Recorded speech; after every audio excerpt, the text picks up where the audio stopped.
இன்னைக்கு ஒரு அருமையான சைட்டு நம்ம பார்க்க வந்திருக்கோம். இது எங்க இருக்கு பாத்தீங்கன்னா பல்லடம் டு திருச்சி ரோட்ல பாத்தீங்கன்னா மாதப்பூர் இந்தியன் பெட்ரோல் பேங்க் நேர் ஆப்போசிட்ல 1 கிலோமீட்டர் உள்ள வந்தீங்கன்னா நம்ம சேரன் நகர் லட்சுமி கார்டன்லங்க. இந்த லட்சுமி கார்டன் பார்த்தா 2 சென்ட்ல கொடுத்துட்டு இருக்காங்க.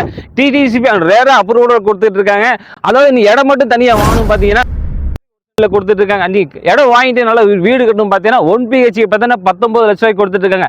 அதே 2 BHK போனா 21 லட்சம் ரூபாய் கொடுத்துட்டு இருக்காங்க. 1 லட்சம் ரூபாய் நீங்க இருந்தா போதுங்க. இந்த இடத்த நீங்க புக்கிங் பண்ணி இடத்தோட வீடும் கட்டி கொண்டு போயிடலாங்க. எல்லா அமெனிட்டியும் சூப்பரா இருக்குதுங்க. லேண்டுக்குள்ள பாத்தீங்கன்னா 33 தார் ரோடு இருக்குது, பஞ்சாயத்து தண்ணீர் வசதி இருக்குது, இபி லைன் எல்லாமே கொண்டு வந்துருக்காங்க. பக்கத்துல பாத்தீங்கன்னா ஜெம் இன்டர்நேஷனல் ஸ்கூல் இருக்குதுங்க. அதே மாதிரி பாத்தீங்கன்னா மாதப்பூர் பெட்ரோல் பங்க் நேரா போனீங்கன்னா ஒரு 300 அடிக்கு போனா டோல்கேட்டோட வசதி இருக்கு. டோல்கேட் பக்கத்துல மாதப்பூர் பெட்ரோல் பங்க் நேர் ஆப்போசிட்ல டிடிபி அண்ட் ரேட் அப்ரூவல் கொடுத்துட்டு இருக்காங்க. இன்னொரு முக்கியமான ஒரு விஷயம் பாத்தீங்கன்னா இந்த சேரன் நகருக்குள்ள கவர்மெண்ட் பஸ்ஸே வந்துட்டு இருக்கு. ஒரு நாளைக்கு 2 தடவை வந்துட்டு போயிட்டு இருக்குது. எல்லா அமெனிட்டிஸ் சூப்பரா நடத்திட்டு இருக்காங்க. ஒரு நல்ல லேண்ட் வாங்கணுமா, அதோட நல்ல வீடு கட்டும் பாத்தீங்கன்னா இந்த இடத்த நீங்க எல்லாரும் மிஸ் பண்ணாதீங்க. ஸ்கிரீன்ல போற நம்பருக்கு கான்டாக்ட் பண்ணுங்க. உங்க இடத்த புக் பண்ணுங்க. ஒரு கனவு இடத்த நீ கட்ட ஆரம்பிக்கலாம்.